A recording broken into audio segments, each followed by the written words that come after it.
Sir किस तरह का आयोजन है? ये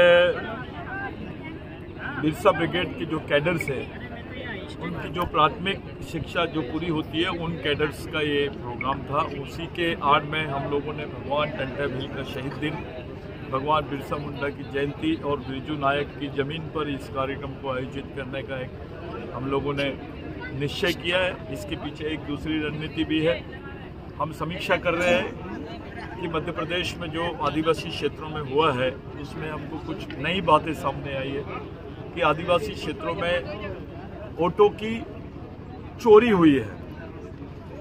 हम ऐसा मानते हैं कि जो इंडिपेंडेंट कैंडिडेट लड़ रहे थे, जो स्वतंत्र उम्मीदवार लड़ रहे थे, जो करीब 10,000 वोट ले सकते थे, जिनके घर के भी वोट उनको नहीं मिले हैं, ऐसे बूथ भी आए जहां पर उनके खुद के फैमिली के वोट नहीं मिले, वो वोट जा कैसे सकते हैं। और आदिवासी ये कम पढ़ा लिखा वर्ग है, इसको मालूम नहीं हो रहा है कि इसका वोट कहाँ जा रहा है। हम पूरे देश के लोगों से ये विनती कर रहे हैं, प्रधानमंत्री जी से, इलेक्शन कमिश्नर से, राष्ट्रपति जी से और जो प्रमुख विपक्षी पार्टियां हैं उनसे भी, कि आदिवासी समाज चाह रहा है कि आपका हमारा वोट कहाँ जा रहा है, इसकी शाश्वती क्या है, इसकी गारंटी क्या है। आपको मालूम ही नहीं होता आपका वोट कहाँ जा रहा है। हमको चाहिए कि हमारा वोट कहाँ जा रहा है, इसकी हमको शाश्वती मिले। ये जो इलेक्शन पैटर्न है, जो ईवीएम पैटर्न है, इस ईवीएम पैटर्न पे हमारे पास एक स्लिप हो जो काउंटेबल रहे, वो स्लिप भी काउंटेबल रहे, हमारा वोट भी काउंटेबल रहे, हमारी बटन द्वारा दबाया गया वोट और हमारे उससे निकली हुई स्लिप वो हमारे वोटिंग के रूप में काउंट होना चाहिए, ताकि हमको ये विश्वास रहे कि हमारा वोट सही जगह गया है। पहला, ताकि हमारे वोटों की चोरी ना हो। वोटों की चोरी यानी लोकतंत्र में छलावा होता है। विश्व का सबसे बड़ा लोकतंत्र है और इस देश में वोटिंग मशीन को लेकर अगर ऐसी प्रॉब्लम्स आ रही है तो हमारी देश के राष्ट्रपति से, प्रधानमंत्री जी से विनती है, आदिवासी क्षेत्रों में कम से कम आप वोटिंग मशीन का इस्तेमाल ना करें, बैलेट पेपर से वोट करवाए। ये पहली मांग हमारी रहेगी, क्योंकि हमने सर्वे किया है छत्तीसगढ़, राजस्थान और मध्य प्रदेश में जो आदिवासी क्षेत्र है यहाँ पर बड़ी मात्रा में वोटों की चोरी हुई।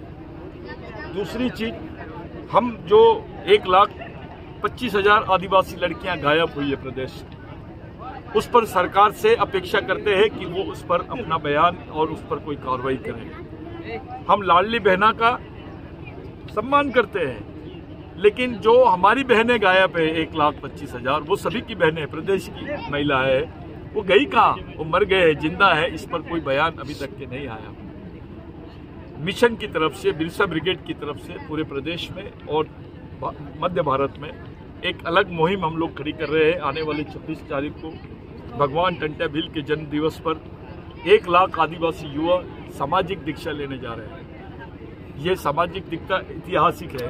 जिस महामानव को देश में डकैत बोला गया, जिस महामानव को देश में इन्होंने चोर बोले, डकैत बोले, डाकू बोले और अपमानित करे, वास्तविकता में वो महामानव क्या है ये पूरे देश को ही नहीं विश्व को मालूम होना चाहिए। और हम उनकी प्रेरणा लेकर, उनकी क्रांति की प्रेरणा लेकर, उनके सामाजिक शिक्षा की प्रेरणा लेकर अपना जीवन जीना चाहते हैं। और पूरे आदिवासी भारत के कम से कम 240 आदिवासी जनजाति के लोग इस कार्यक्रम में उपस्थित होने जा रहे हैं। और इस कार्यक्रम में हम लोग सामाजिक दीक्षा का कार्यक्रम रखने वाले हैं। जो आदिवासियों की सांस्कृतिक सामाजिक दीक्षा है उसको हम मान्यता दिलाना चाहते हैं। ये हम लोग कोई धर्म कोड की बात नहीं कर रहे, हम सांस्कृतिक कोड की बात कर रहे हैं। We need cultural code for our identity. हम इस देश में जब सर्वे हो तो हमारी कल्चरल कोड का उल्लेख होना चाहिए, क्योंकि हम संस्कृति को मानने वाले लोग हैं। हम धर्म को नहीं मानते, हम संस्कृति को मानते हैं। हमारी संस्कृति ये 20,000 साल पुरानी है, विश्व की सबसे पुरानी संस्कृति है, भारत की सबसे पुरानी संस्कृति है। इसका सम्मान होना चाहिए। भारत के सभी लोग आदिवासियों के वंशज हैं और उस संस्कृति को, उस प्राचीन संस्कृति को आज भी आदिवासियों के घरों में और उनके समाज, उनके समूहों में माना जाता है, उसका हम पालन करते हैं, उसको खुले रूप से हम लोग मानते हैं। ये जो जल, जमीन, जंगल है वास्तव में हमारी संस्कृति का एक बहुत महत्वपूर्ण हिस्सा है। आदिवासी क्षेत्र में पहली बार टोपी और डंडे को लेकर देखा गया, इसका क्या उद्देश्य है? देखिए, देश में सब लोग तलवार लेके निकलते हैं। देश में आरएसएस के लोग दूसरी काली टोपी पहनते हैं और डंडा लेके निकलते हैं। आदिवासी ने ये जो टोपी पहना है, ये जंगल की टोपी है। ये रिप्रेजेंट करती है जंगल को, नेचर को, और ये रिप्रेजेंट करता है बिरसा मुंडा को, जो इस देश का बाप है। बिरसा मुंडा इसलिए बाप है, बाप से बड़ा है इसलिए कि आप महात्मा गांधी को राष्ट्रपिता बोलते हैं, और राष्ट्रपिता ने, महात्मा गांधी ने बिरसा मुंडा से प्रेरणा लिया है। तो देश का निर्माण भी बिरसा मुंडा की सोच पर हुआ है, हमेशा मानते हैं। तो ये जो उनका सिंबल है, ये पूरा राष्ट्रीय है, ये नैसर्गिक सिंबल है। ये केवल आदिवासी बच्चे ही नहीं पहनते हैं, इस मूवमेंट में हर समाज और समूह और धर्म का बच्चा काम करता है, वो भी इसको सम्मान के साथ पहनता है। ये जल, जमीन, जंगल का प्रतिनिधित्व करता है ये टोपी, ये कलर, ये जो कलर है ये जंगल का कलर है। जंगल में पहाड़, पेड़ और उनके पत्तों की जो कलर है, परिंदों का जो कलर है, उससे जुड़ी हुई ये टोपी है। और ये सौभाग्यवश ये मिलिट्री को अभी लागू की गई है। उसके पहले ये हरी टोपी मिलिट्री को प्लेन लगाई जाती थी। ये तो अभी शुरू हुआ है जब से कमांडो शब्द सामने आया। लेकिन बिरसा मुंडा के आंदोलन में इस टाइप के गमछे, टंटा भील का आंदोलन में इस टाइप के गमछे, इस टाइप के कपड़े भी पहने जाते थे। और वो उस वक्त कपड़े नहीं आते थे तो अलग अलग टाइप के गमछे पहनते थे और वो इसका प्रतिनिधित्व करते थे।